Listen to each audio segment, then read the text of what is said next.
Good afternoon. We were talking about it right before we got started and said, what is worse? To have the session right after lunch, huge lunch, or to have the session right before drinks? I don't know, but at least we're not competing with Paul McCartney this afternoon. All right, so welcome. EMV, the race is on. And I guess that depends on who you talk to, whether you believe that or not. A lot of mixed opinions. But Bill and I, our credit unions, we've both decided we're going down this path. We've gone down this path, so we just want to share our experiences with you. We're going to talk a little bit about why, about the technology, Bill's case study, and my case study. So why EMV?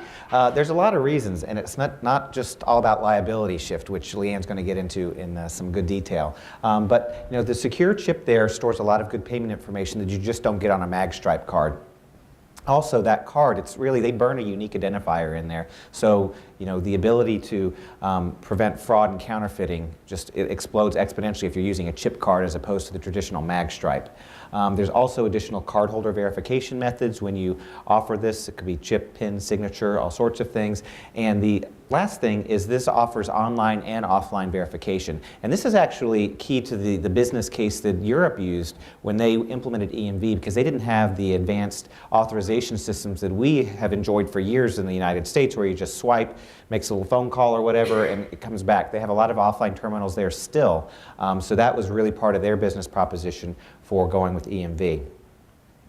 Now, EMV by the numbers, we'll throw a lot of numbers at you, so be prepared for that. But overall, at the end of 2011, there were 6.5 billion payment cards out there and over 20 million POS terminals. Now, globally, 40% of the cards and 70% of the terminals are EMV. And the percentages, obviously, in the United States would be much, much lower than that. U.S. adoption, what does this mean financially? This isn't going to be something, if you choose to migrate to EMV, it's not going to be something that you just decide one day and do it the next with no budgeting or planning or anything like that. There's over 15 million POS devices out there.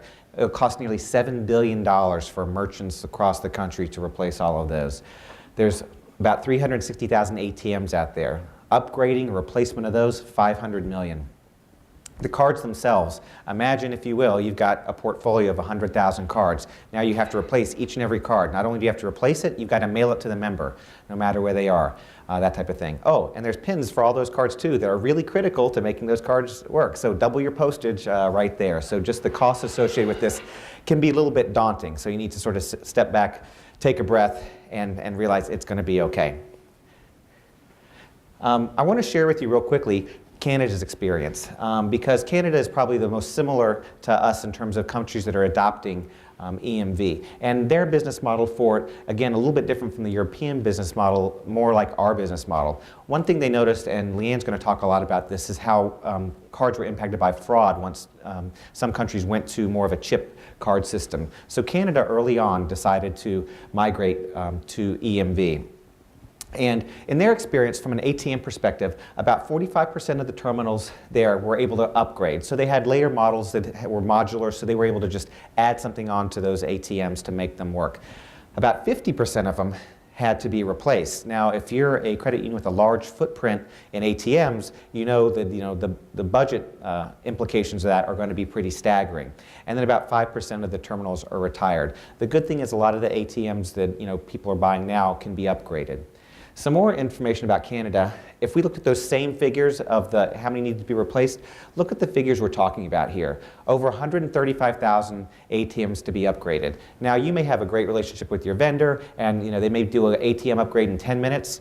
That's not necessarily my experience with my ATMs. 150,000 new ATMs to be deployed. Sometimes it's a struggle just to deploy 5 new ATMs or something like that. So imagine deploying 150,000 new ATMs. Oh, and by the way, if you want to be compliant with the issuer guidelines, it's not a regulation, but if you want to be compliant with the issuer guidelines, you have to do this all by 2017. So imagine replacing $150,000 in the next 4 years. 150,000 ATMs in the next 4 years. That's a lot of ATMs replaced every day.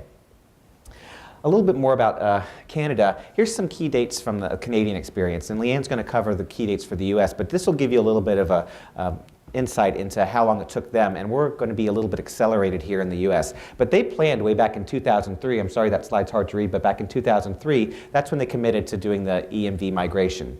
They didn't do their first pilot until 2008 in Ontario.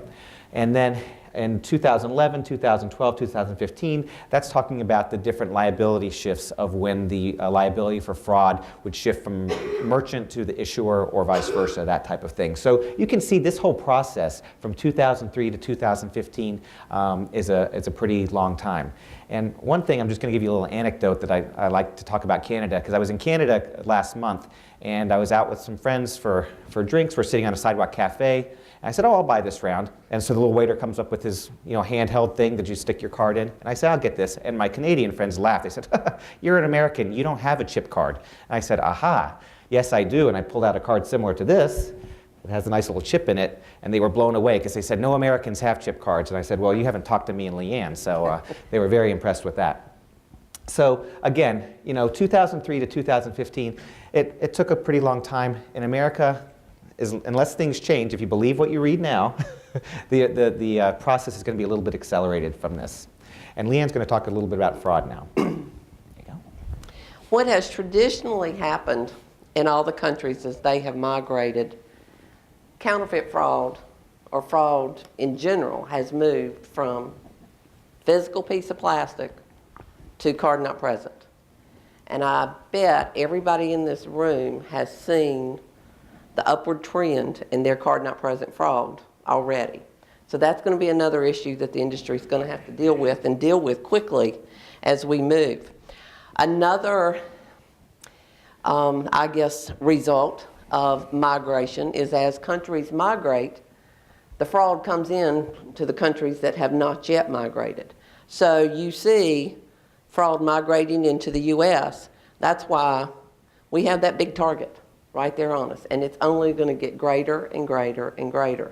And those issuers that do not migrate are going to be the ones wearing that target. I don't know what happened to our little signal. There it came. There you go, bam. You're going to get the target.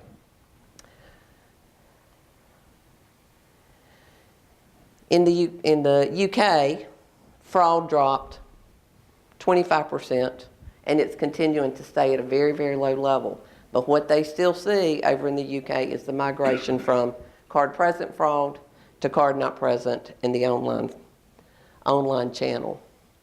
We'll see that here. So a lot of options when you start talking about EMV. And EMV is the technology. What the programs that Bill and I have introduced at our credit union, we are contact cards. But you can choose contact, contactless, or both. Both of them use EMV technology. They use the EMV standard for the actual transaction set. Both have the chip embedded in the card. If it is a contactless, it's also going to have an antenna, an RFID antenna embedded inside the plastic. But as state employees and at United Nations, we are contact only. You guys are too, right? Correct. Contact only. And the reason we chose contact only was because there's not that many terminals around that accept contactless. And when you add both technologies to the card, your price doubles at best. It could be even more than that. Then you increase the complexity of managing your program with two different applications. So we've already talked a little bit about the value of the chip. What do you get with that? You've got your magstripe data, and then more additional elements are included in that chip. I heard someone say this morning that the chip can be, the algorithms on the chip can be broken easily. It's not easily. They have been broken in very, very high-powered computers that are sitting there just beating it. But right now, that is a much more secure channel than the magstripe. You've got the authentication of the card, you've got authentication of the card holder, 2 different methods of authentication, and then the online and the offline authorization. If you are new to listening to anything about chip cards, forget what you knew in the past about online and offline. It took me and my team probably 2 months for that to finally sink into our heads that we were talking about something different than a pen transaction or a signature transaction. Has nothing to do with is it pen or signature, the online and offline. So what does it mean? Online and offline, it means what you're asking yourself is who or what is going to authenticate that transaction or authorize that transaction, and who or what are going to authenticate the card holder. Is that going to be done by the issuer, or is it going to be done against the card? Offline can be done against the card. If it's online, it's always got to come to the issuer to do the authentication and authorization. There's benefits to both depending upon your membership, your needs, but you need to thoroughly review them and decide which one is best for your credit union. Authorization options. Of course, you know the authorization has to come to the issuer, or you can allow the chip to do the authorization. You can store offline limits within the coding on the chip to say any transaction under $20, I'll always let it approve.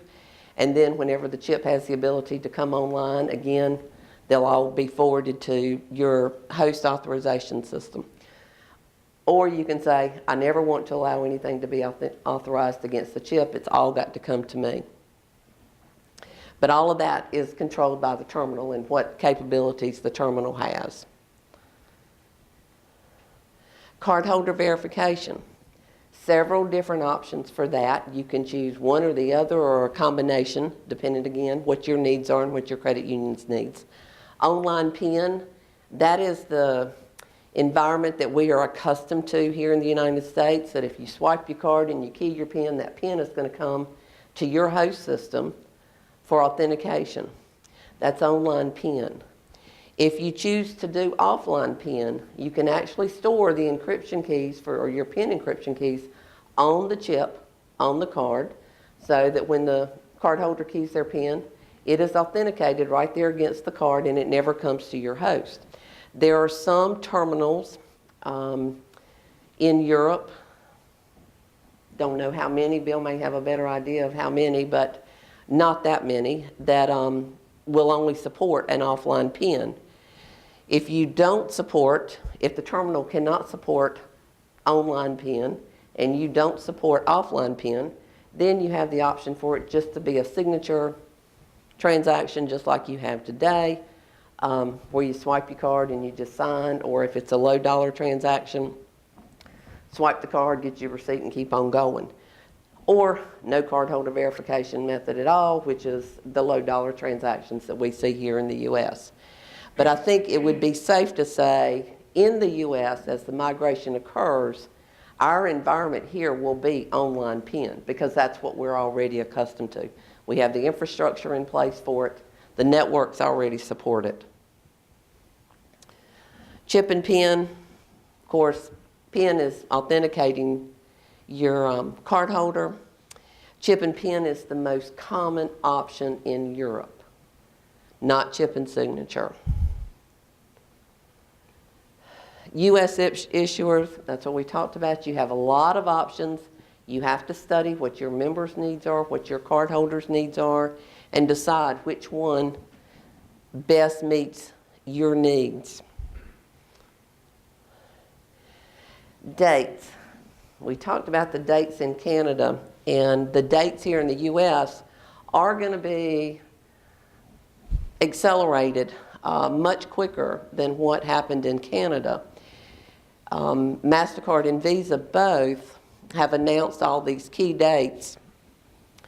I guess at this point we're already here mid-October 2013, and MasterCard is saying that They want merchants, or if a merchant is processing 75% or more of his POS transactions as EMV, he gets some relief, 50% relief on data compromise. I doubt that is being provided to anybody yet in the U.S. I don't know of any merchants that are probably, well, maybe smaller merchants that may qualify for that, but none of the larger merchants at this point. What is going to occur between now and 2016, 2017, most of what is happening is liability shifts.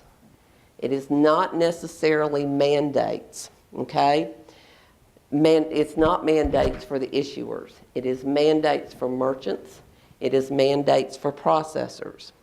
If you as an issuer decide, I don't want anything to do with this, I don't think it's ever going to be a reality here in the U.S., I'm not going to worry about it, then don't worry about it. But what happens by 2017, if you are not EMV compliant and a cardholder goes to a merchant with a counterfeit card, you are always going to be the one holding the bag. Whoever is the non-EMV compliant party in the transaction is going to hold the liability. Does that make sense? Not a mandate, but liability shifts.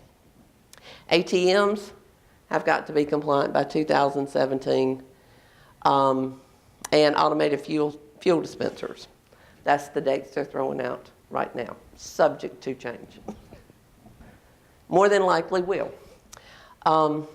Here's what we're talking about, liability shift, non-compliant. Whoever is the non-compliant player in the transaction will be the one that will end up holding the fraud. I personally am looking forward to, we're compliant, the merchant's not. You hold the fraud, not us. I agree with Leanne on that point. I like it too. We're lucky because we have a very small ATM footprint, so we don't have to worry about getting that many ATMs upgraded. But if you do have a large ATM network, boy, if all the liability shifts on you, if the fraudulent card's used at your terminal that's not EMV compliant, that could put you at a little bit of risk. So now we're going to jump into the UNFCU case study. A little bit about UNFCU. We serve employees of the UN and their families worldwide. We've got 2 branches, also actually 1 branch right now because they're renovating the Secretariat building in New York City, and so we moved that branch into our other branch, which is nice and cozy. We got 4 representative offices across the globe. We've got Nairobi, Vienna, Geneva, and Rome. And those are just sort of member service offices. There's no cash transactions. Some of them can't even take loan applications, but it's just where they have big UN duty stations. We provide some support services there. We're about $3.7 billion in assets, a little over 100,000 members, and you can see our rocking 11 ATMs. So we are really in that business. Card programs. We've got a few card programs. We've got our Visa Elite, which is the business case I'm really going to talk to you about. That used to be our Visa Platinum portfolio, and that's the one we migrated to chip and pin in 2010. Visa Azure, we just introduced this in July. We are migrating our Visa Gold platform. You can see there, as those cards age off, we're replacing those with Visa Azure. Visa Azure is another chip card. And so we've already seen some great traction. When Leanne and I put the presentation together a month ago, we had 1,200 cards outstanding. Now we've got about 4,000 cards outstanding. Our Visa Classic, that's sort of our lower level. We got about almost 10,000 cards there. And then the big one right now is our MasterCard debit. We've got 75,000 cards issued there. So that's on our roadmap for a plan on that. And Leanne's going to talk about her debit portfolio migration, but that's going to be of interest probably to a lot of people because I think everyone's got very heavy into debit cards. Anyway, so why did we migrate to chip back in 2010? Well, one thing we noticed, we have a very international membership. About 2/3 of our members live outside of the United States. And we noticed on our high, especially our high yielding members who would use our Platinum product, the balances were falling. And when we did a little bit of research, we found out from our members that they were getting a lot of declines at offline terminals. Now again, as I mentioned earlier, there's not the sophisticated authorization network in Europe as there is here in the United States. So a lot of places where you'd buy a bus ticket or rent a bicycle or something like that, they're offline terminals, and our members couldn't use their MagStripe cards there. And it led to frustration. So when they couldn't use their card there, they'd go to a candy store, they couldn't use their card there, they just put the card in the back of their wallet and stopped using it. And that was a big concern to us. And additionally, we also noticed that, hey, our members are using the cards. They're using them in Asia. They're using them in Africa. They're using them in Eastern Europe. So our cards were getting compromised like left and right. And just for us, the expense of DHLing or FedExing cards overseas was getting to be really, really expensive. So those are some of the reasons why we said, hey, we got to do something about this. So what our approach was, we started by looking for a partner. Now back in 2009 when we actually started the process, we had a hard time finding anyone who wanted to play nice with us. We had a small portfolio we were looking to migrate. People like, you know what, for 5,000 cards, we're not interested in your business. So having to try to find someone, that was a real challenge. I think now there's more players in the market, and so you probably have a little bit easier time. But for us, that was a really big obstacle. It took us about 9 months to find someone willing to work with us. We decided to start with our Visa Platinum portfolio because, again, our high net worth members had the Platinum card. We had a lot of travel benefits associated with it, so we figured they'd be a good target for using them. Plus, they were heavily concentrated in Europe. We decided to do a big bang approach. Now, you could do it, phase it in, so as cards age off, they're just replaced with that. But we wanted to, again, we saw our balances falling rapidly, so we said, you know what, we want to get these chip cards into the hands of our members as quickly as possible. So we decided, let's go all in. And we, after doing a pilot test, we just reissued all of the cards within a span of a few weeks, and just, kept our fingers crossed for, for the best. When we did that, once we mailed the cards, the members had 60 days to activate them. So they could still use their Platinum until they activated their card. But once that 60 days was up, their Platinum would stop working. And if they hadn't activated their, we called it the Elite card, at that point, they'd be sort of dead in the water, and they'd call us screaming, why isn't my credit card working? And we'd say, well, we sent you 14 letters, so read one of those. But no, but we walked them through the process to make sure they.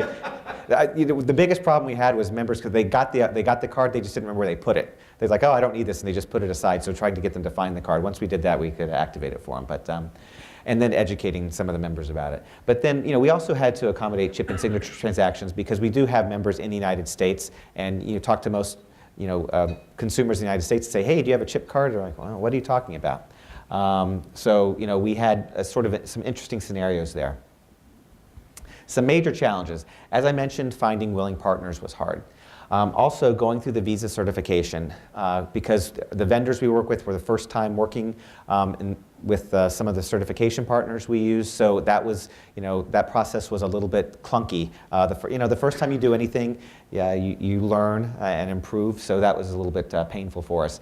A big thing that we didn't anticipate, and so if any of you have any international members, this is one thing that was very interesting. We sort of have to force our members' foreign addresses into our system, and then we process our cards through FDR, so we knew their mapping for addresses and everything like that, and it worked for us. So if we had to reissue a card from FDR, it would go out and it would get there, that type of thing. Well, the new card issuer that we contracted with to create the plastics had a completely different mapping scenario for addresses. So in the US it was fine, in Canada it was okay, but globally the rest of them, we really had to do a lot of massaging of data to make sure that the addresses were accurate in their database so that the cards could get sent appropriately. And phone numbers, we just we sort of given up on that because there's again that's the same type of problem because we have members in 200 countries, and unfortunately there's not a consistent mask for phone numbers in 200 countries. But that was another problem that we really had. Additionally, along with that is the delivery in unstable or fraud-prone countries. We have some countries where we can only send a card via DHL. Because if we send it, if it has to go through the official post, the member will never get it, and we'll just start experiencing fraud because the post office or whoever will just wait for the card, wait for the PIN, and go to town on it, that type of thing. So again, coordinating that was quite an effort. Then the member activation of cards. As I said, members would get the envelope, they'd stick it in a drawer, their Platinum would start working, then there'd be the phone call, why did you turn off my credit card? And then we'd be like, oh, did you get the other one? Yeah, I got it. And so you have to sort of educate. One thing we did learn and our lessons learned is you cannot communicate enough with the members, especially if there's a change. And I think in the United States, that's going to be very important too, because the experience of using a chip card is different than just swiping or something like that today. So it's going to require a lot of member education. And that was my last point, just member and staff education. As Leanne was talking about, we had to sort of learn all the new lingo that was associated with chip and PIN processing, transactions, options, authorization, that type of thing. And it was really different from what we were used to in our old model. But we did have some major successes, and this is what we were really excited about. We saw our average balances increase significantly, and we had a small portfolio, about 5,000 cards, and our balances increased about 4 times what we saw on gold, and about 60 to 70% of what we had seen on platinum. So that was a huge win for us, because that's one of the driving forces for us to go ahead and take this plunge and issue chip cards. We saw that our members, once they realized, hey, I can use this card, I'm not going to be turned down, I won't be if I go to the store and I don't get authorized. The other thing, which was just a really delightful benefit, was fraud was reduced in absolute terms, even as portfolio balance increased. So we increased the number of cards, we increased our balances outstanding, and our actual fraud dollars declined. I mean, I just want to make sure you understand that. So we had fraud at this level, and we had balance at this level. We had balance at this level, we had fraud at this level. That was huge for us, because it was very expensive, very time-consuming to reissue those cards. And when we saw our fraud go down and balances go up, we were very, very excited about that. So I want to just give you a little bit of a sort of idea of how long it took us initially when we did it. We started planning, it was the beginning of 2010, around January timeframe. We spent a lot of time planning. You cannot spend enough time planning. If anyone's here a project management person, and I'm a project management person, planning is very, very important. I can't stress that enough. The development, we had to work with a lot of our vendors to develop new interfaces. We had that address thing we had to deal with, so that took a few months. Training, you can see we spent about 4 months training internally, and that took a lot of time and effort, but it was well worth it. So when the member calls and has a problem, you want that frontline person to be able to say, I know what your problem is, I can help you, here's what you need to do, as opposed to, wow, I'm not really familiar with this. So we really spent a lot of time on training. We spent a couple months doing testing and certification. We did internal testing, vendor testing, and then visa certification. We did a pilot. Luckily we have employees overseas, so we used them. We targeted some members, replaced their cards, used them, and then we again did the mass reissue. So it took about 11 months. Now I want to compare that to our latest card. We introduced the Visa Azure card, which is replacing our gold card. In February, we got a wild hair and said, hey, let's replace the gold platform portfolio with the new chip and card. So we started in earnest in March. We did our planning. Development didn't take as long. Planning didn't take as long because we were able to reuse some of the stuff we had done before. Training still took a bit of time, again, because people hadn't had the training in a long time. We wanted to make sure that they were familiar with it. Again, spent a lot of time testing and certification. We had made some changes in the way we produced our cards, so that we have card production facilities in 3 countries right now. So that sort of increased the testing we had to do to make sure if a card goes here, it's delivered this way. If a card goes here, it's printed in this manufacturing facility and goes out that way. And then we did a soft launch in July. So basically going from 11 months down to 4 months. So I think the takeaway here is it is possible to learn and improve, and it's not that daunting. And once you get used to it, it's actually pretty easy to do. So what's next at UNFCU? Well, we want to work with our 2 partners, FDR through the members group and Gemalto, to migrate our debit portfolio. There's still a lot of questions surrounding that, how to support Durbin dual routing, Common App ID, the different options. Some other things that we're looking at are doing instant issue, because a lot of people like that. We only really have 1 or 2 branches, so we don't do a lot of that, but it would be nice to be able to do that, and there are vendors out there that do instant issue chip cards. So those are some of the things that we're talking about next. And now Leanne's going to talk about her case study. Go. Thank you. We're a real good contrast, our 2 programs, because they are similar but very different too. A little bit about us. We are in North Carolina. Primarily all of our branches, our field of membership is state employees in North Carolina. We've got 1.8 million members, about 250 branches, and 1,100 ATMs, so that's a real big, ugly number right there. Card programs, debit credit portfolio. We have a Cash Points Global card. I say it's our green card. Most people get a green card to get in the country. Our green card is to get you out of the country. So this is, we offer to our members for traveling. Visa check cards, about 1.1 million of those. Our members love their cards. They are highly recognized. These black state employees credit union cards are highly recognized in the state of North Carolina, and you'll see where that came into play when we were rolling out. And you'll notice we're very plain and simple. We have a black card, we have a green card, and we also have what is our ATM card that is blue. So, and our credit card is blue, our ATM card is blue and red. But when the member calls in, contact center, branch, anybody's trying to help them, they can say, what color is your card? The member can say, I have a blue card, and they'll know they're talking about their credit card, or a black card, they're talking about their debit card. Our debit portfolio goes through Visa DPS directly to SECU. We do our own authorizations on our host. Credit is through First Data, and we use PSCU as our liaison to First Data. So why did we decide to introduce CHIP? And we were in 2010 also, but we had members that were going out. We were selling traveler's checks at the time. They'd go off with their traveler's checks, and they'd come back with their traveler's checks and bring them back in the branch and say, these things are no good. Merchants won't take them anywhere. So that's when we launched our green card. We said we need to give our members a travel card. Counterfeit, continuing to be a problem, big problem for us. We thought, let's go ahead, let's get in the game with some dynamic data. Go ahead and start introducing that. Maybe if the fraudsters realize that state employees credit unions or cards are chip enabled, they'll leave us alone. Hasn't happened, I assure you of that.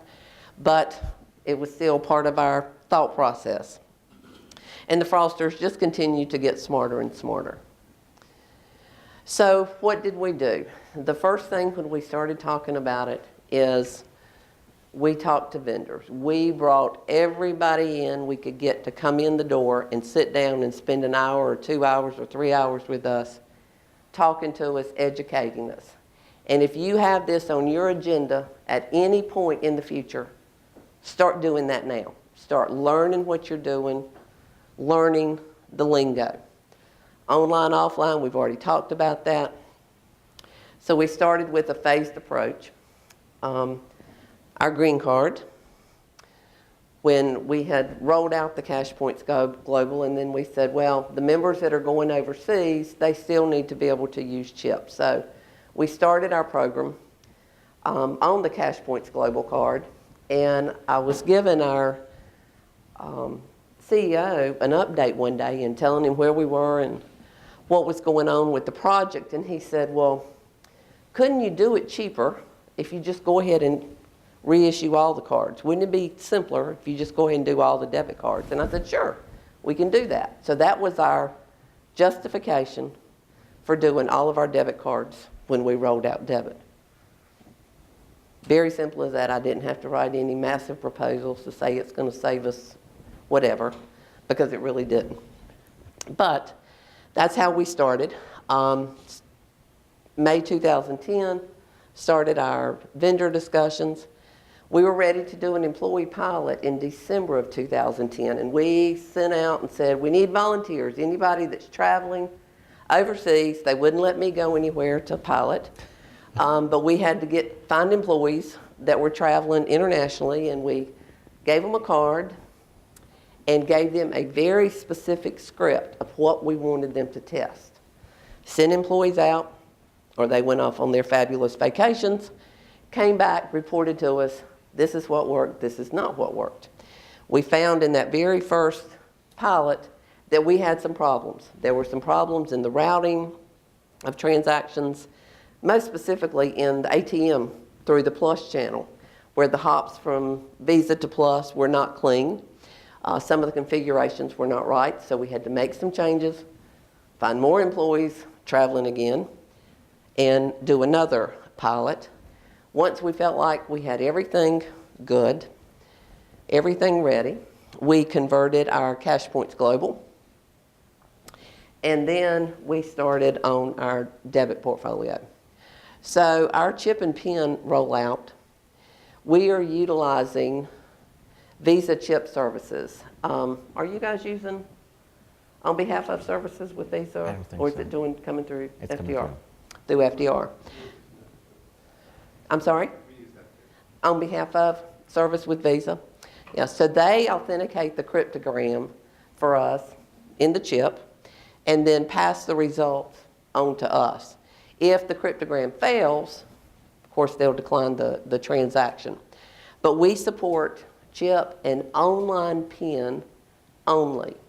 If the terminal cannot send the PIN to us to authenticate, it's going to be a chip and signature transaction, or the terminal just can't process the transaction. But we have not had a member come back from traveling anywhere internationally to say, I tried to use my card at an unattended terminal and I couldn't. We have not had anybody to complain. Cardholder can be authenticated either with a signature or a PIN. We are seeing online PIN transactions come from Australia and New Zealand. No online PIN coming out of Europe, but it is coming from those countries. So if our member goes to an unattended terminal and it requires an offline PIN, the card will be declined. But like I said, we haven't had anybody complain.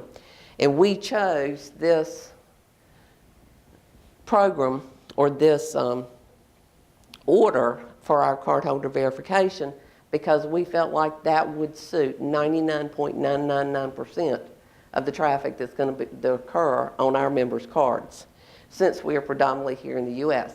He had a completely different business case because the majority of his members are overseas. Ours is here in the U.S. And of course, they still have the mag stripe on them. So, we had 1 million cards, and we were going to mass reissue. So we started in July 2011. Excuse me. Our reissue plan was 55,000 cards a week. We were going to dump them just as fast as we could until we got them all done. So in July 2011, and this was me. I used to have very dark hair. I was sitting at my desk one day. We were in like week 3 of our mass reissue. So we had put about 150,000 cards out on the street. And like I said, that black state employees card is very well recognized in North Carolina. The merchants know that state employees credit union card. But I was sitting at my desk one afternoon, and I got a call from one of our managers in the western part of the state. And he said, Leanne, I just thought I'd call you and let you know. It's probably nothing. But I went to go play golf on Saturday. This was on Monday. He said, I went to go play golf on Saturday, and it was one of the little country golf courses. You know, they have a trailer for their clubhouse. And I went in, paid for my golf, and my card was declined. He said, probably wasn't nothing. I said, well, why was it declined? He said, I don't know. He didn't know what it said on the terminal, but my card wouldn't work. I said, okay, Frank, when you going back again, I need to know what your card says when he tries to swipe your card. Okay, I'll call you. So we made plans. He had my cell phone number. He was going to call me the next Saturday when he goes back to play golf. So I walk out of my office, and out in front of my office, I have a team that answers phone calls from the branches, and they're like first line help desk for the branches. And I walk out and I said, has anybody gotten any calls about anybody having trouble using their new debit cards, their chip cards? Yeah, I've had one. I've had one. I've had one. Are y'all kidding me? We have just rolled out a brand new program, and none of y'all said a word about anybody's having trouble using these cards. I need to know this. Well, yeah, I used my card at a merchant in Clayton on Saturday, and it wouldn't work. And I said, and you didn't come right in here and say something? I was going into panic mode. Oh my gosh. Stop the presses, do not put another card in the mail, don't know what's wrong. So, long story short, we started talking to these merchants, and we developed a process. You get a call, somebody's having trouble. We put the word out to everybody.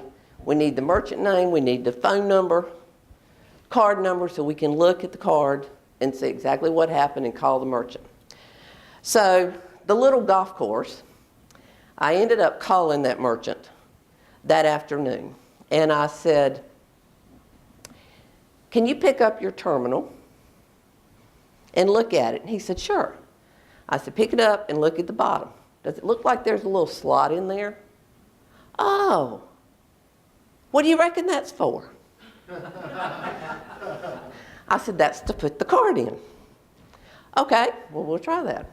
So the merchant right there in our local area, where one of my employees said she had had trouble using her card, I went to that merchant that very next morning, and it was a pottery place where you pay and go in and make pottery stuff.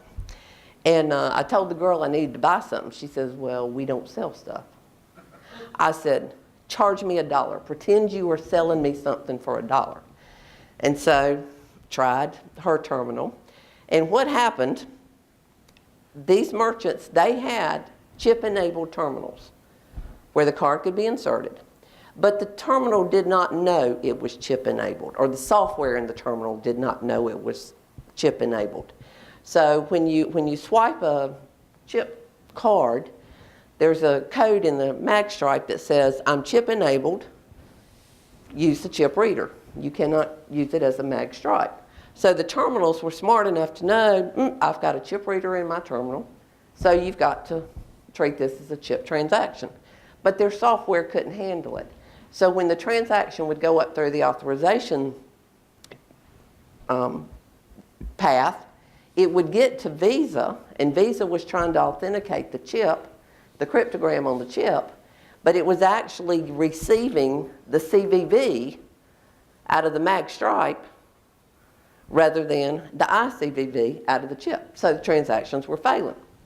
So what we had to do, after much tracing down the path, we found that the merchant acquirer, that all of these, they were mostly little mom and pop merchants all across North Carolina, but they all ultimately routed through the same merchant acquirer, a very large merchant processor here in the United States, a very large one. And they were not yet ready to process chip transactions. So they had to have software updates pushed down to the merchant terminals to override that chip functionality.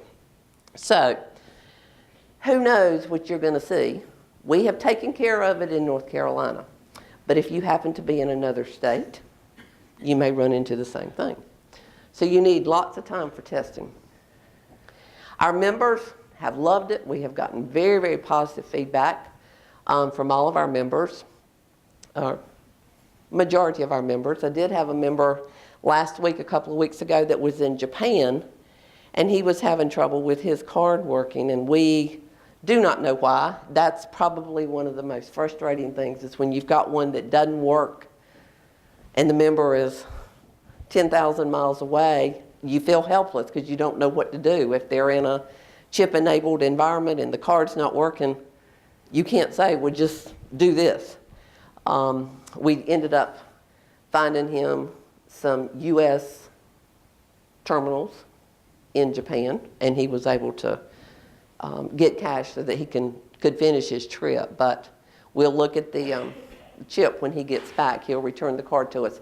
One of the things that we did learn, the activation label on the cards, you want to make sure that your activation label does not cover up the chip.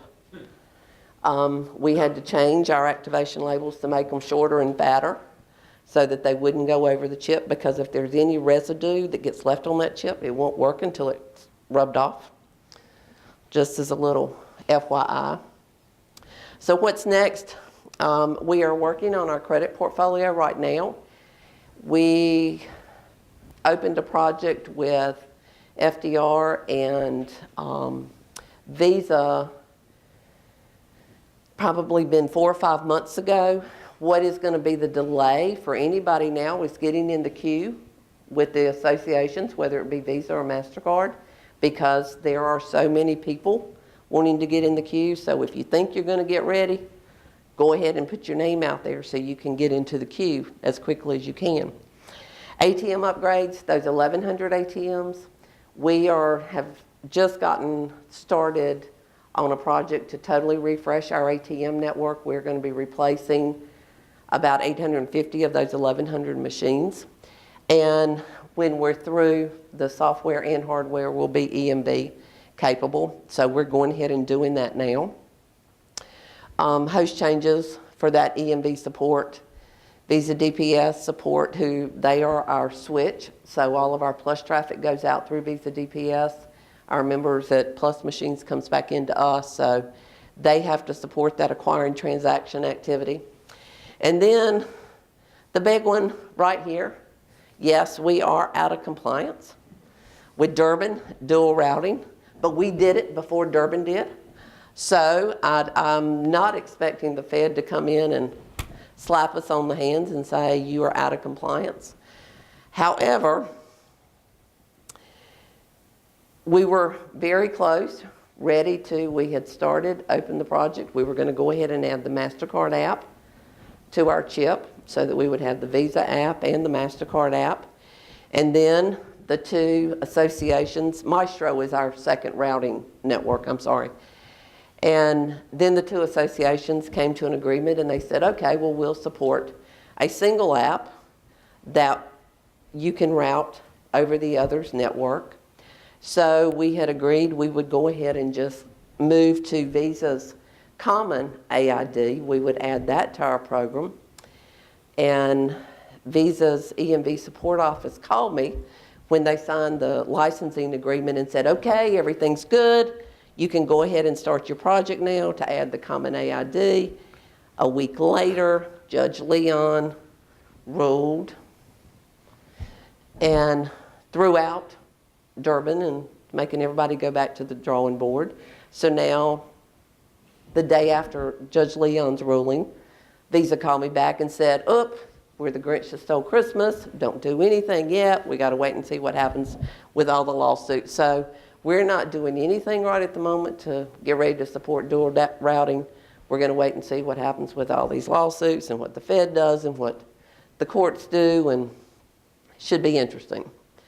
Project team, you're going to have a huge project team, and your project team is very, very important.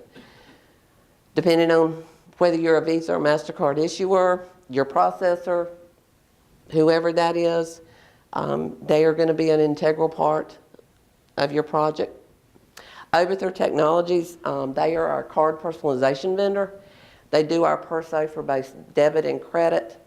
And when we started this, they were a natural fit. They are a European country, so they had a lot of experience already in EMV, and so they were a huge, huge help to us.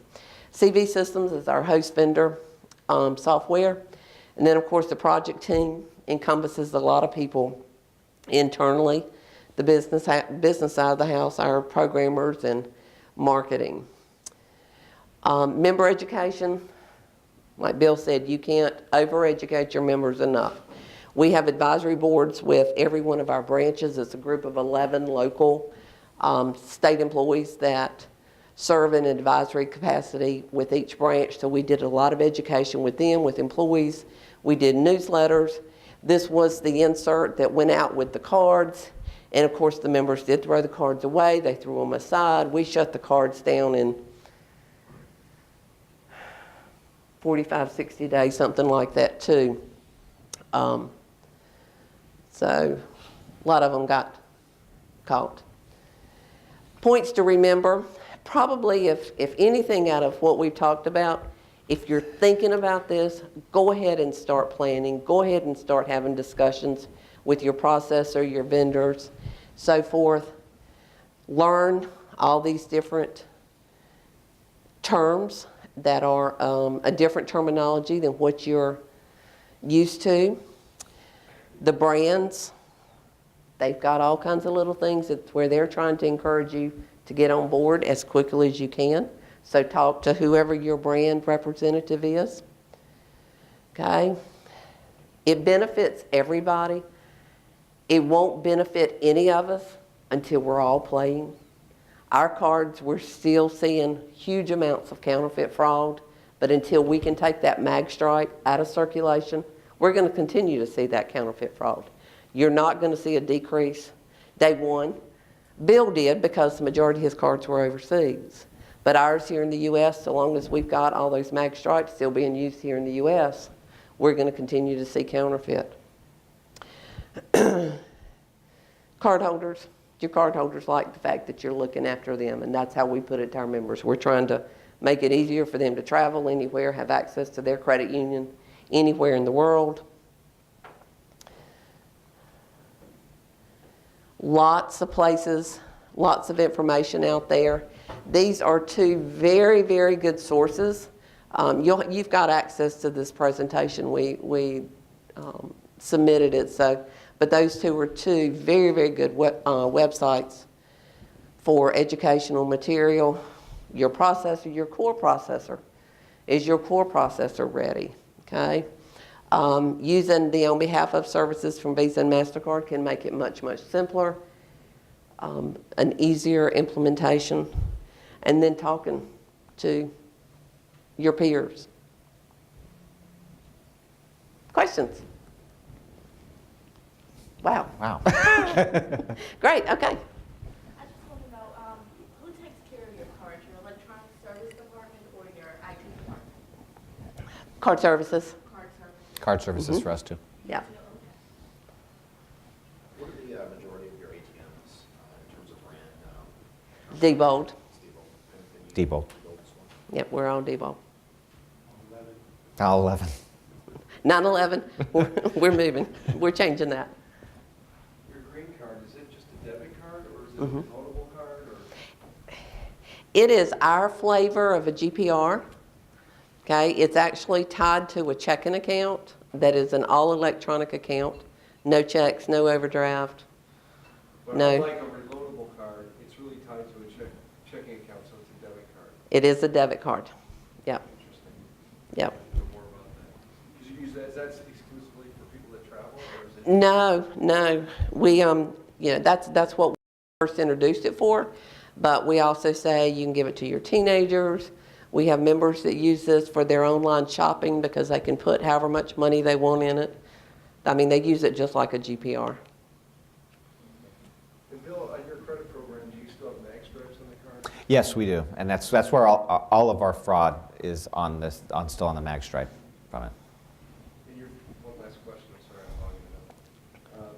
On your Azure program, are you rolling out all at once, or are you letting those cards in the current program expire and reissue with Azure or whatever? It's a little column A, a little column B, because as cards we're stringing out the process, because what we learned last time was when we did a mass reissue, our call center blew up.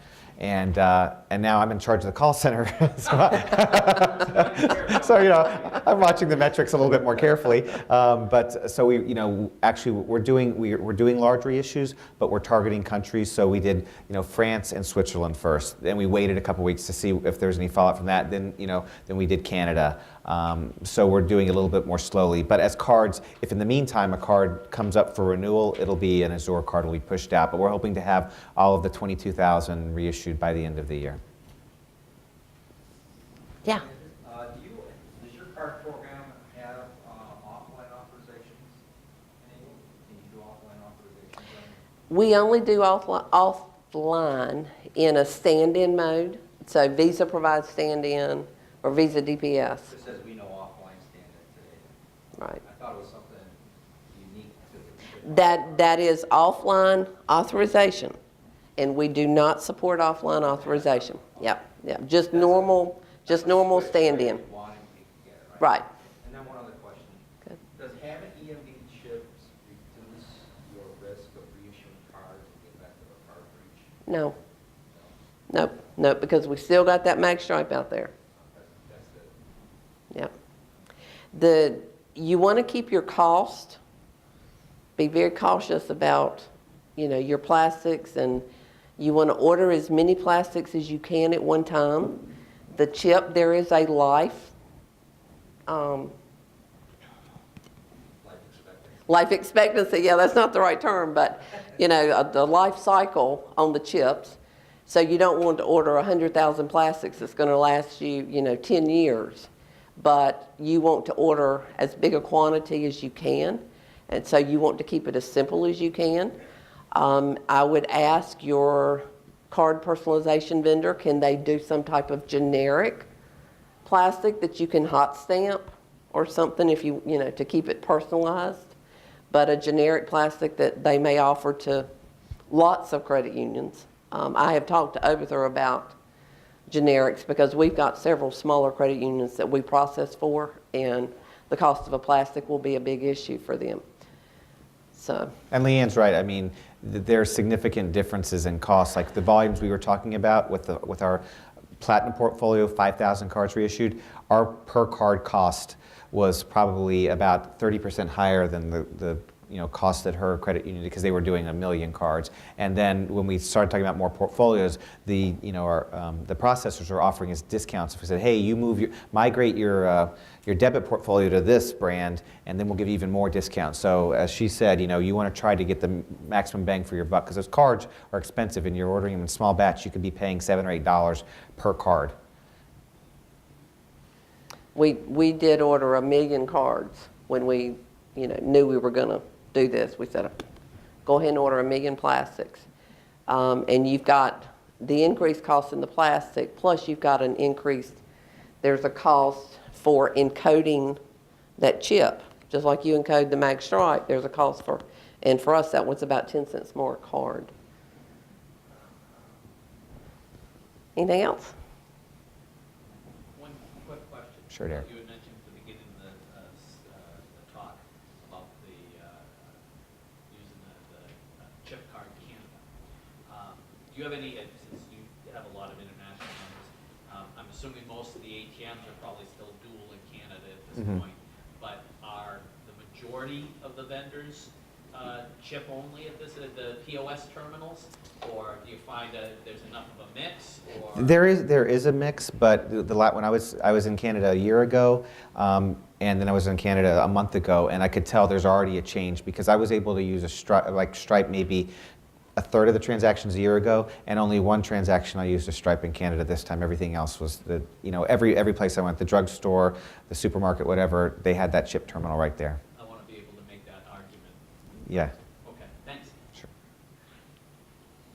All right. Thank you. Thanks. Yeah, good job. Thanks. Thanks, Linda.